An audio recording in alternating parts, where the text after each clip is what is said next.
하나님의 말씀 열왕기상 11장의 말씀을 보시겠습니다. 그 즈음에 여로보암이 예루살렘에서 나갈 때에 실로 사람 선지자 아히야가 길에서 그를 만나니 아히야가 새 의복을 입었고 그 두 사람만 들에 있었더라. 아히야가 자기가 입은 새 옷을 잡아 12조각으로 찢고 여로보암에게 이르되 너는 10조각을 가지라.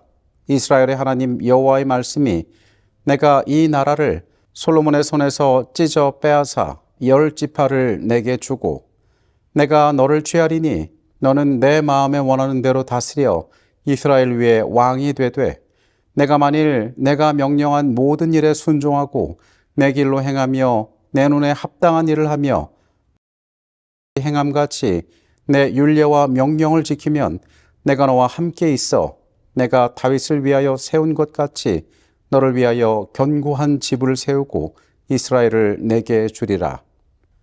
하나님께서 우리에게 허락하신 은혜 가운데 지난 한 주간 평안하셨습니까? 오늘 우리가 다시 말씀으로 만나게 되었습니다. 성령께서 우리 각자의 심령에 함께 하셔서 이 말씀 가운데 우리에게 필요한 기별들을 허락하시기를 이 시간 간절히 바라겠습니다.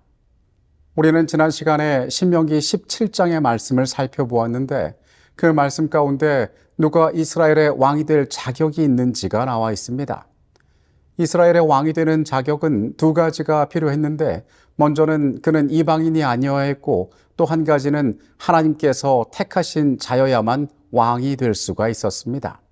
사울의 시대에 그랬던 것처럼 이미 왕이 있던 솔로몬의 시대에 왕의 자격을 갖춘 사람이 성경 가운데 등장하게 된 것입니다. 이 왕의 자격을 갖추게 된 사람의 이름을 성경은 우리에게 여로보암이라고 소개합니다. 그는 큰 용사였다라고 기록되어 있습니다. 그의 유능함을 알아보았던 솔로몬으로부터 중요한 역사를 감독할 역할을 부여받았던 사람이었습니다. 그가 들판에서 하나님의 선지자 아히야를 만나고 이 선지자는 옷을 12조각으로 찢어서 그 가운데 10조각을 그에게 건넵니다. 그리고 여호와 하나님께서 당신을 10지파의 왕으로 삼으셨다는 말을 이 사람에게 전하게 됩니다. 그렇다면 하나님께서는 이미 왕이 존재하던 그 시대에 왜 또 다른 새로운 왕의 자격을 갖춘 자를 허락하셨을까요? 9절로 11절의 말씀입니다. 솔로몬이 마음을 돌려 이스라엘의 하나님 여호와를 떠나므로 여호와께서 그에게 진노하시니라. 여호와께서 일찍이 2번이나 그에게 나타나시고 이에 대하여 명령하사 다른 신을 따르지 말라 하셨으나 그가 여호와의 명령을 지키지 않았으므로 여호와께서 솔로몬에게 말씀하시되 내가 이러한 일이 있었고 또 내가 내 언약과 내가 내게 명령한 법도를 지키지 아니하였으니 내가 반드시 이 나라를 내게서 빼앗아 내 신하에게 주리라. 이스라엘 나라의 왕의 정통성은 혈통에 있지 않았습니다. 우리가 신명기 17장의 말씀에서 확인한 것처럼 이스라엘 왕의 정통성은 하나님께서 과연 그 사람을 택했느냐 택하지 않았느냐에 따라 정해지는 것이었습니다. 여로보암이란 사람이 왕의 자격을 갖추게 된 것, 하나님께서 선지자를 통하여 그에게 왕의 자격이 있음을 알리신 것은 솔로몬의 배도 때문이었습니다. 그가 올바른 길로 행하지 않을 때에 하나님께서 그의 나라를 빼앗아 다른 왕에게 주겠다고 말씀하셨던 것입니다. 이 여로보암이란 사람은 하나님께서 그를 직접 택하셨기 때문에 성경적으로 볼 때에 왕의 합당한 자격을 가지고 있는 정통성이 있는 사람이 되었던 것입니다. 선지자는 하나님께서 그를 왕으로 부르신 후에 어떠한 약속을 주시는지 이야기합니다.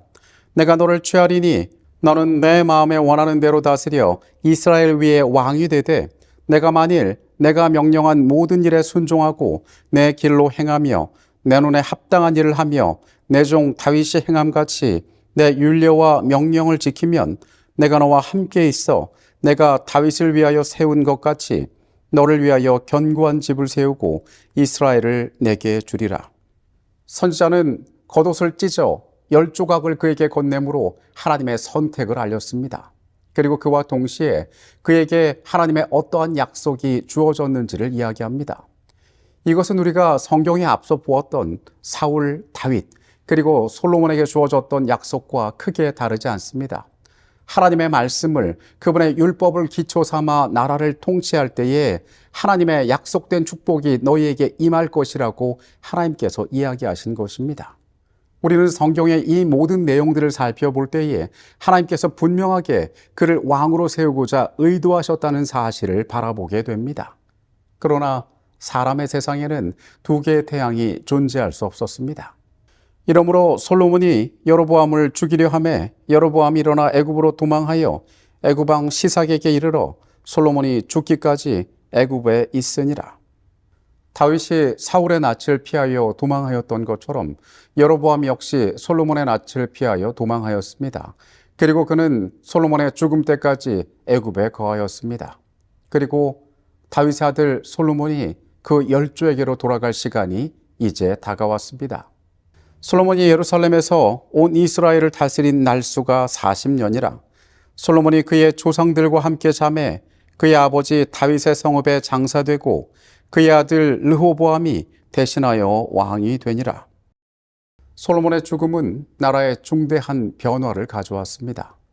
표면적으로 그의 아들 르호보암이 나라의 위를 이을 다음 계승자가 되는 것처럼 보였습니다.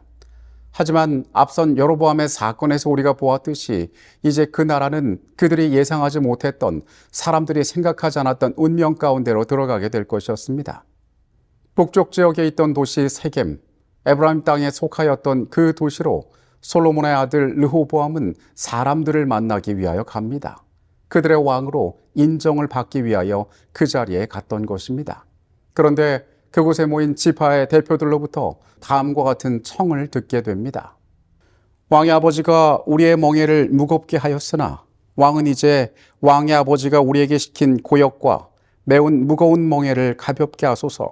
그리하시면 우리가 왕을 섬기겠나이다. 새로운 왕이 나타나고 백성들은 변화를 요구하고 있었습니다. 솔로몬의 치세가 많은 부분에서 아름다운 것처럼 보였지만은 그 이면에는 백성들의 희생과 헌신이 있었습니다. 솔로몬은 그의 치세 후기에 사치스러운 삶의 이유 때문에 백성들로부터 많은 것들을 요구하게 되었습니다. 노역은 무거웠고 세금은 가혹했습니다. 그래서 백성들은 새로운 왕이 될 르호보암을 향하여 그것을 가볍게 해달라고 청하게 되었습니다. 왕을 요구하는 백성들을 향하여 선지자 사무엘이 경고했던 그 일이 이때 현실로 벌어졌던 것입니다. 르호보암은 이 요구에 대하여 즉시로 대답하지 않습니다. 그리고 그에게 3일의 시간을 달라고 요청합니다. 이 사람은 두 집단과 이 문제에 대해 의논합니다. 한 집단은 그의 아버지 솔로몬의 시대에 그와 함께 있던 지혜로운 노인들과 이 문제를 의논하였습니다. 노인들은 그에게 이렇게 답하라고 조언합니다. 왕이 만일 오늘 이 백성을 섬기는 자가 되어 그들을 섬기고 좋은 말로 대답하여 이르시면 그들이 영원히 왕의 종이 되리이다. 솔로몬과 함께했던 지혜로운 노인들은 왕이 백성을 섬기는 자가 되라라고 이야기합니다.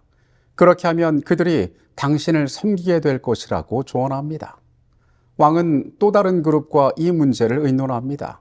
그들은 왕과 함께 성장했던 젊은이들이었습니다. 이 젊은이들은 왕에게 이렇게 대답하라라고 조언합니다.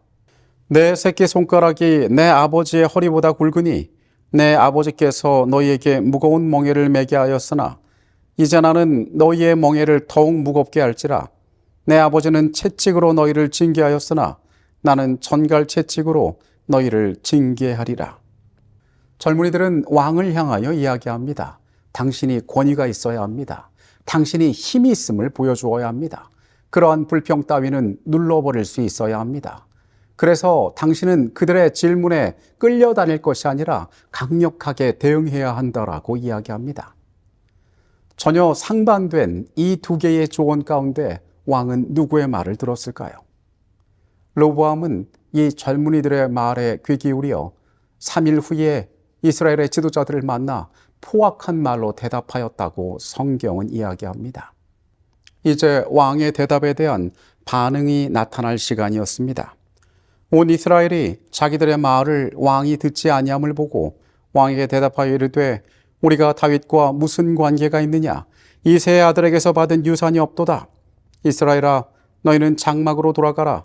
다윗이여, 이제 너는 내 집이나 돌아보라 하고 이스라엘이 그 장막으로 돌아가니라. 북방의 10지파는 더 이상 그들이 다윗의 집안이 통치하는 그 나라에 함께하지 않기로 결정하였습니다. 그리고 그들은 애굽에서 돌아온 왕의 자격을 갖춘 자, 하나님께로부터 택함을 받았던 여로보암을 그들의 새로운 왕으로 세웠습니다. 하나였던 나라는 이제 두 개의 나라로 갈라지게 되었던 것입니다. 그들에게 두 왕의 시대가 시작되었던 것입니다. 예루살렘으로 돌아온 르호보암은 나라의 분열을 원하지 않았습니다. 자신의 왕권의 약화를 원하지 않았습니다. 그래서 유다와 베냐민으로부터 18만 명의 용사를 소집합니다. 다시 통일을 위한 전쟁을 시작하려고 준비하였던 것입니다. 같은 민족 간에 피비린내 나는 내전이 시작될 위험이 있었습니다. 그때 하나님께서 선지자를 그들에게 보내십니다. 여호와의 말씀이 너희는 올라가지 말라. 너희 형제 이스라엘 자손과 싸우지 말고 각기 집으로 돌아가라. 이 일이 나로 말미암아 난 것이라 하셨다 하라 하신지라. 그들이 여호와의 말씀을 듣고 그 말씀을 따라 돌아갔더라. 전쟁을 준비하였던 르호보암과 유다 왕국은 하나님의 분명한 음성을 듣게 됩니다. 너희가 그 전쟁을 시작하지 말라라고 이야기한 것입니다. 이 모든 것이 나의 뜻이라고 선명하게 이야기하신 것입니다. 그러니까 북방에 새롭게 세워진 그 나라는, 북방에 새롭게 세워진 그 왕은 나의 의도대로 되었다고 하나님께서 선언하셨던 것입니다. 이제 새로운 시대가 열렸습니다. 여로보암이 북방의 왕으로 등극하게 되었던 것입니다. 성경은 이 여로보암의 시작에 대해서도 우리에게 이야기해 주고 있습니다. 여로보암이 에브라임 산지에 세겜을 건축하고 거기서 살며 또 거기서 나가서 분회를 건축하고 그의 마음에 스스로 이르기를 나라가 이제 다윗의 집으로 돌아가리로다. 만일 이 백성이 예루살렘에 있는 여호와의 성전에 제사를 드리고자 하여 올라가면 이 백성의 마음이 유다 왕 된 그들의 주 르호보암에게로 돌아가서 나를 죽이고 유다의 왕 르호보암에게로 돌아가리로다 하고, 왕이 된 여로보암은 앞서 등장했던 에브라임 가운데 있는 세겜에 새로운 나라의 도읍을 만들었습니다. 그곳에 자신이 거처할 궁을 만들고 여러 가지 제도적인 정비를 마쳤습니다.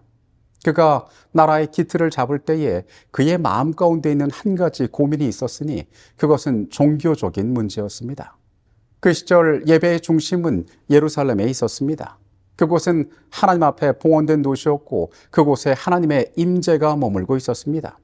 절기마다 그들은 예루살렘으로 모였고 그곳에서 그들이 하나님의 백성이며 하나님께서 그들의 삶을 어떻게 인도하시는지를 찬양하였습니다. 그런데 모든 형편이 바뀌어진 지금 예루살렘은 더 이상 그의 통치가 미치는 땅이 아니었습니다. 만약에 그의 백성들이 여전히 이전의 방법대로 예배하기 위하여 그 땅을 찾아간다면 그의 권세는 크게 약화될 것이 뻔하였습니다. 그리고 그 일로 말미암아 백성의 마음이 이 남방 유다의 왕을 향하게 되고 자신을 죽이고 결국 모든 것을 잃어버릴까 봐 이 새로운 왕은 염려하기 시작하였습니다. 하나님께서 그에게 정통성을 부여하시고 다윗의 집안에게 주신 것과 동일한 약속을 허락하셨지만은 분명히 이것은 그가 처한 또 다른 현실의 문제였습니다. 뭔가 새로운 조치가 필요한 것처럼 보였습니다. 이에 계획하고 두 금송아지를 만들고 무리에게 말하기를 너희가 다시는 예루살렘에 올라갈 것이 없도다. 이스라엘아, 이는 너희를 애굽 땅에서 인도하여 올린 너희의 신들이라 하고 하나는 베델에 두고 하나는 단에 둔지라. 이 일이 죄가 되었으니 이는 백성들이 단까지 가서 그 하나에게 경배함이었더라. 세상적인 의미에서 표현하자면 이 여로보암은 종교 개혁을 단행했습니다. 그는 이전에 믿어오던 것과는 다른 것들을 백성을 향하여 제시했습니다. 두 개의 금송아지를 만들었고 그것을 베델과 단에 두어 새로운 예배의 장소로 그곳을 준비시켰습니다. 그리고 백성들에게 설명하기를 이스라엘아, 이것은 너희를 애굽에서부터 인도하여 낸 신이라고 그들에게 설명하였습니다. 여러분, 금송아지와 그리고 너희를 애굽에서 인도하여 낸 신이라고 말하는 이 모습들, 우리가 성경에서 본 적이 있는 것 같지 않습니까? 출애굽기 32장에 이스라엘이 크게 배도하여 심판에 빠졌을 때에 그것과 동일한 행동이 여기에서 나타났던 것입니다. 이제 그들은 여호와 하나님이 그들을 인도한 신이라고 인정하지 않기로 마음먹었습니다. 이제 새로운 것이 너희에게 주어졌고 너희가 그것을 믿으면 된다라고 이야기하는 것입니다. 그러니까 너희는 더 이상 예루살렘에 가지 않고 이 땅에서 예배드려도 된다라고 말하였던 것입니다. 성경은 분명하게 이 일이 죄가 되었다라고 이야기합니다. 통치자로서의 그의 선택은 어떤 면에서 합리적인 것일 수 있습니다. 더 이상 그 나라를 위협하는 종교적인 특성에 대한 변수를 두지 않아도 되기 때문에, 백성들이 더 이상 예루살렘에 가지 않아도 되기 때문에 그는 지혜로운 판단을 하였다고 세상 사람들은 말할 수 있습니다. 그러나 이것은 분명한 죄였습니다. 나 외에 다른 신들을 내게 있게 말지니라는 하나님의 말씀에 대한 명백한 위반이었습니다. 그는 하나님께로부터 왕의 정통성을 부여받았음에도 불구하고 그분의 약속 가운데 거하지 않았음이 이 과정에서 분명하게 드러났던 것입니다. 하나님을 나타내려는 이 같은 노력으로 여로보암은 너를 위하여 새긴 우상을 만들지 말고 그것들에게 절하지 말며 그것들을 섬기지 말라는 여호와의 명백한 명령을 범하였다. 10지파를 예루살렘에 가지 못하게 하려는 욕망이 너무나 강했기 때문에 여로보암은 자기 계획의 약점을 보지 못하였다. 우리는 처음으로 가서 그 사람이 왕이 되게 한 존재가 누구인지를 다시 생각해 볼 필요가 있습니다. 하나님께서 그가 왕이 되게 하셨습니다. 세상의 그 어떤 것도 아닌, 그 자신의 능력도 아닌 하나님께서 그를 왕으로 부르셨습니다. 그런데 그는 가장 중요한 것을 망각하고 있었습니다. 자신의 형편을 바라보고 있었습니다. 그에게 가장 중요한 것은 자신의 생명이 위협받지 않는 것, 그의 나라가 세상적으로 든든히 서는 것이었습니다. 그러한 잘못된 판단과 생각 끝에 그 자신이 누구인지를 온전히 깨닫지 못하였을 때에 그는 어리석은 선택을 할 수밖에 없었습니다. 그의 이 선택은 온 나라의 지지를 받지 않았습니다. 많은 백성들은 새로운 예배에 참석하고 그의 방법에 따라갔고 왕이 말하는 말들에 순종하였을지 모르지만은 그 가운데 분명한 양심을 가지고 하나님을 섬기던 자들이 있었습니다. 먼저 레위인들은 이 거짓 제단에서 예배하기를 거부하였습니다. 그곳에 세워진 그것들은 하나님께 드리는 예배가 아니었음을 그들은 잘 알고 있었습니다. 그래서 이때 레위인들은 그들의 땅을 떠나서 그들이 섬기던 사역하던 지역을 떠나서 남방 유다로 이동하게 됩니다. 레위인 외에도 신실하게 하나님을 섬기던 많은 백성들 역시 마찬가지였습니다. 그들은 거짓 제단에 경배할 수 없었습니다. 거짓이 참을 대체할 수가 없었던 것입니다. 그래서 그 나라에서 하나님의 뜻을 신실히 섬기던 그러한 진실한 백성들은 그 땅을 떠나게 되었습니다. 표면적으로는 나라의 골치 아픈 문제가 해결된 것처럼 보였지만은 여로보암은 이것을 통하여 가장 중요한 것들을 상실하게 되었습니다. 선지자의 글은 이렇게 시작된 두 왕국의 운명이 어떻게 흘러가게 되었는지를 우리에게 이야기해 줍니다. 일찍이 르호보암 통치 초기에 나라가 분열됨으로 인하여 이스라엘의 영광은 떠나기 시작했으며 그 후에 결코 그 찬란한 영광을 다시 회복하지 못했다. 그 후 수세기를 지나는 동안에 때때로 도덕적으로 훌륭하고 선견지명이 있는 사람들이 다윗의 보좌를 차지하였으며 이러한 군주들의 통치로 인해 유다 사람들에게 내린 축복이 인근 민족에게까지 미쳤다. 때때로 여호와의 이름이 모든 거짓 신들 위에 높임을 받았고 여호와의 율법은 존중이 여김을 받았다. 때때로 유력한 선지자들이 일어나 통치자들의 손을 강하게 하고 백성들을 격려해서 계속 충성하도록 하였다. 그러나 르호보암이 왕위에 오를 때에 이미 싹튼 악의 종자들은 결코 완전히 근절되지 않았을 뿐 아니라 한때 하나님의 은총을 받던 백성들이 이방인들 중에 웃음거리가 될 만큼 깊이 타락하기도 하였다. 그러나 우상 숭배의 습관에 젖어버린 자들의 완고함에도 불구하고 하나님께서는 자비스럽게도 분열된 나라가 완전히 멸망하지 않도록 당신의 능력으로 하실 수 있는 모든 일을 하시고자 하였다. 세월이 흐름에 따라 이스라엘에 대한 당신의 목적이 사단의 대리자들의 충동을 받은 자들의 책략으로 말미암아 완전히 실패한 것처럼 보였으나 하나님께서는 여전히 선민들의 포로와 석방을 통하여 당신의 자비스러운 계획을 나타내셨다. 우리는 앞서 이 여로보암을 왕으로 세웠던 것은 하나님이셨다라고 이야기하였습니다. 그리고 왕이 존재하던 시대에 새로운 왕을 하나님께서 허락하신 이유는 솔로몬의 배도 때문이라고 하였습니다. 그렇다면 새로운 왕의 존재는 이 솔로몬의 나라 유다 왕국에는 심판으로 다가왔던 사건이었습니다. 왜 하나님께서 나라의 분열을 허락하셨는가? 하나님께서 왜 그들에게 그런 운명을 주셨는가? 우리는 생각해 볼 수 있습니다. 우리는 성경 가운데에서 하나님께서 허락하신 이 분열이 그들 가운데 심판이 되기도 하였지만은 하나님께서 그들을 향하여 끊임없이 베푸시는 은혜와 구원의 손길이었다는 사실을 기억할 필요가 있습니다. 하나님께서는 그 나라의 모든 순간마다 그들을 구원하기 위하여 애쓰셨습니다. 다윗의 집안에서 등불을 거두시지 않았던 하나님께서는 그 나라에 끊임없는 음성을 들려주셨습니다. 때로 선한 왕이 나타나서 선한 치세를 펼치기도 하였습니다. 그 민족을 통하여 천하 만민에게 복을 주고자 하셨던 하나님의 계획이 어느 정도 성취되는 것처럼 보였습니다. 그러나 세상은 점점 악하여 갔습니다. 그 나라의 하나님께서는 선지자를 통하여 여러 방법을 통하여 그들을 구원하고자 애쓰셨습니다. 이 모든 일들이 하나님께서 그들을 심판하심은 물론 그들을 구원하시기 위하였다는 것을 우리는 기억할 필요가 있습니다. 새롭게 세워진 북방의 이스라엘의 운명이 어떠했는지 우리는 또한 선지자의 글에서 볼 수 있습니다. 그러나 여호와께서는 이스라엘이 당신에게 돌아와 충성하도록 하기 위하여 할 수 있는 모든 일을 하시기까지 이스라엘을 버리지 아니하셨다.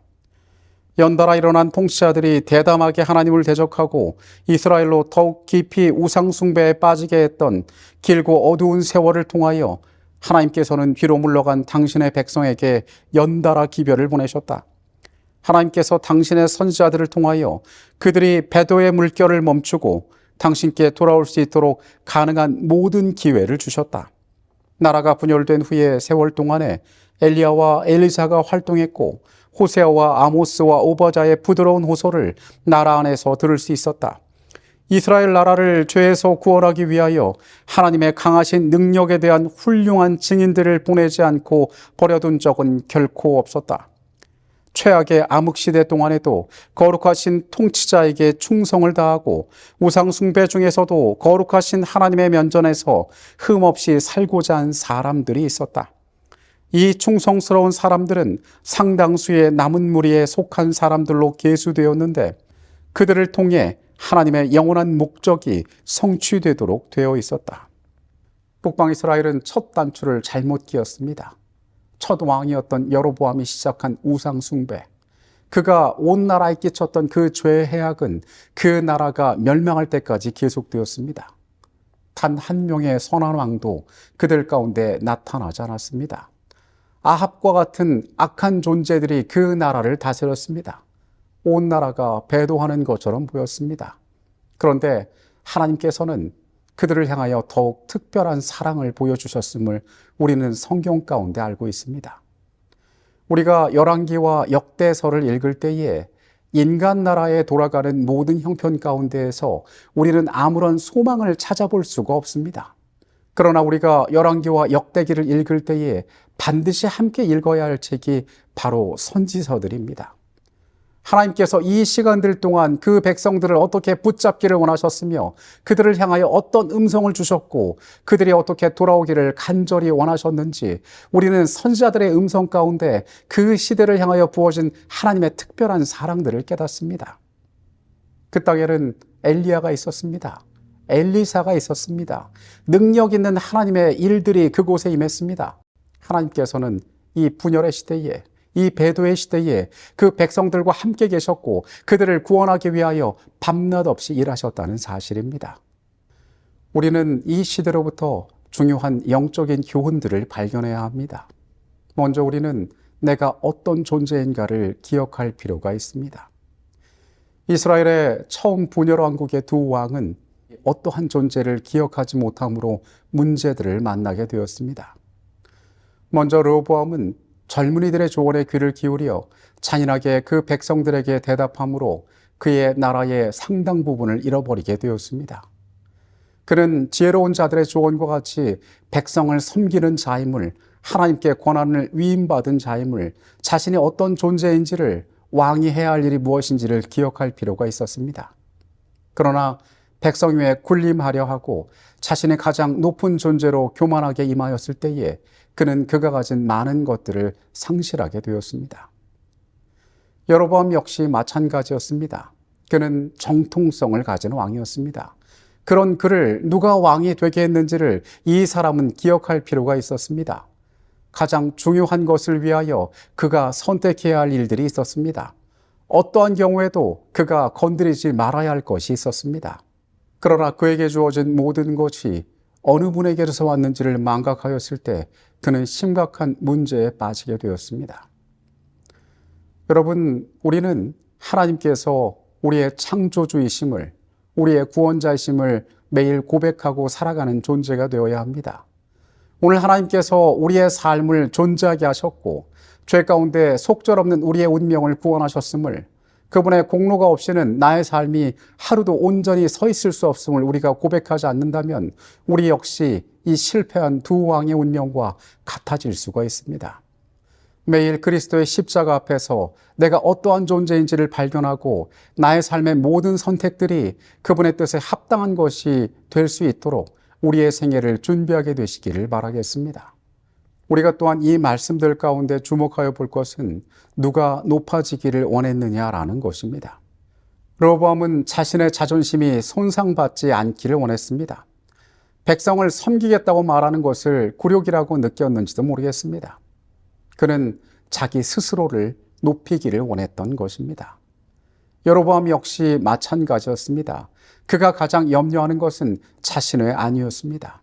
내가 죽으면 이게 다 무슨 소용이냐라는 세상의 말처럼 그는 자신의 안전만을 첫 번째로 생각하였습니다. 그 나라의 모든 형편들은 그에게 중요한 것이 되지 않았습니다. 더 나아가서 그를 향하여 모든 것을 허락하셨던 그 하나님께 이 일이 영광이 될지 욕이 될지조차 그에게는 자신의 이익 앞에서 중요하지 않았습니다. 여러분, 얼마나 슬픈 일입니까? 그와 동시에 이러한 문제는 우리의 생애 가운데서도 끊임없이 반복되어지고 있지 않습니까? 여러분의 인생에서 가장 중요한 것은 무엇입니까? 내가 없으면 이게 다 무슨 소용이냐는 세상의 말을 따라서 우리는 우리의 이익을 위하여 끊임없이 살아가고 있지 않습니까? 눈앞에 있는 이익을 마주할 때 이것이 때로 하나님께서 내게 바라시는 삶과 정면으로 배치됨에도 불구하고 나의 이익을 위하여 기꺼이 하나님의 것에 대하여 눈 감고 그것을 멀리하고 그것을 거역하는 일들이 우리에게 벌어지고 있지 않습니까?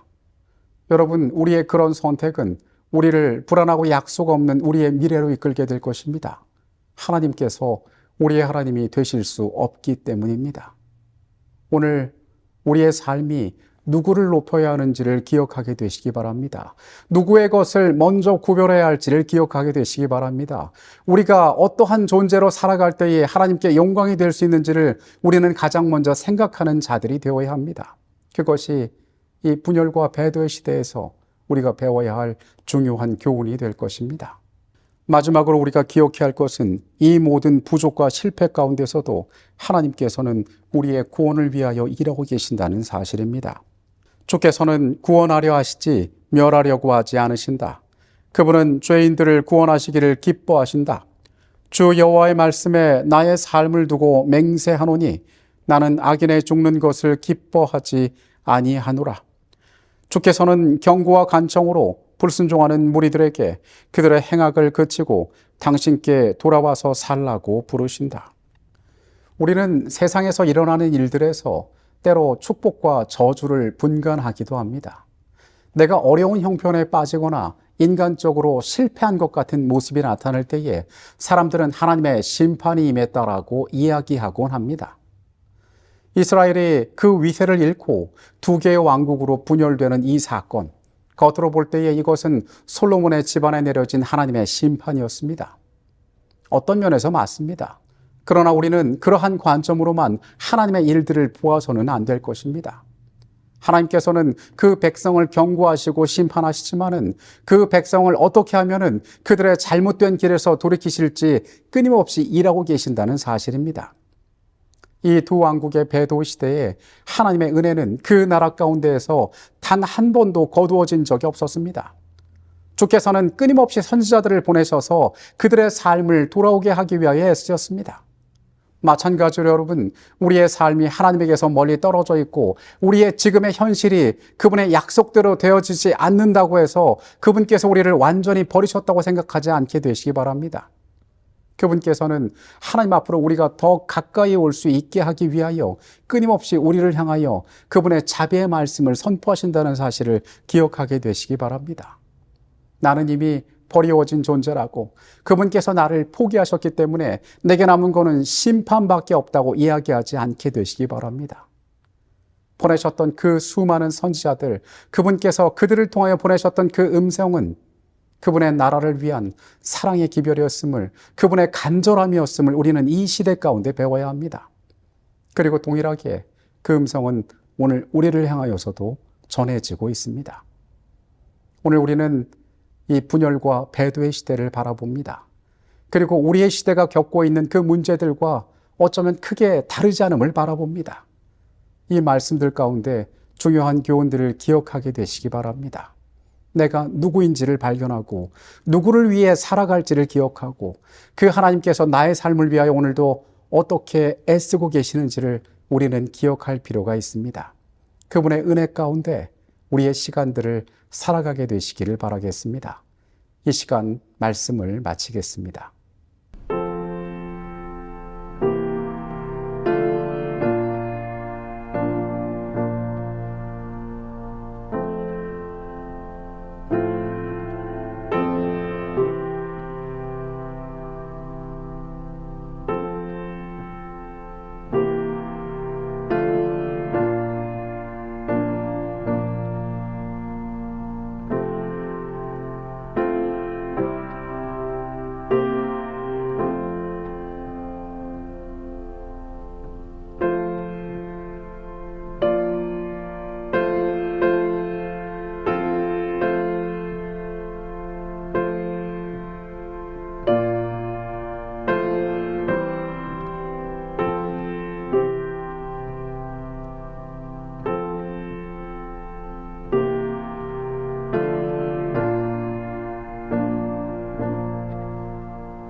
우리를 사랑하시는 아버지 하나님, 이 땅의 어떤 형편 가운데서도 주께서는 그분의 백성을 사랑하시고 그들을 기다리고 계심을 우리가 깨닫게 하여 주시옵소서. 분열과 배도의 시대 가운데에 우리가 교훈을 얻기를 원합니다. 하나님, 우리가 어떤 존재이며 나의 삶이 누구를 높이고 있는지 우리 스스로가 발견하게 하여 주시옵소서. 어두운 시절 선지자들을 통하여 그들을 깨우시고 돌아오라 호소하셨던 그 하나님의 음성을 우리가 기억하게 하여 주시옵소서. 하나님, 우리의 죄된 것을 내어놓으니 우리 각자에게 가장 합당한 음성으로 말씀하여 주시옵소서.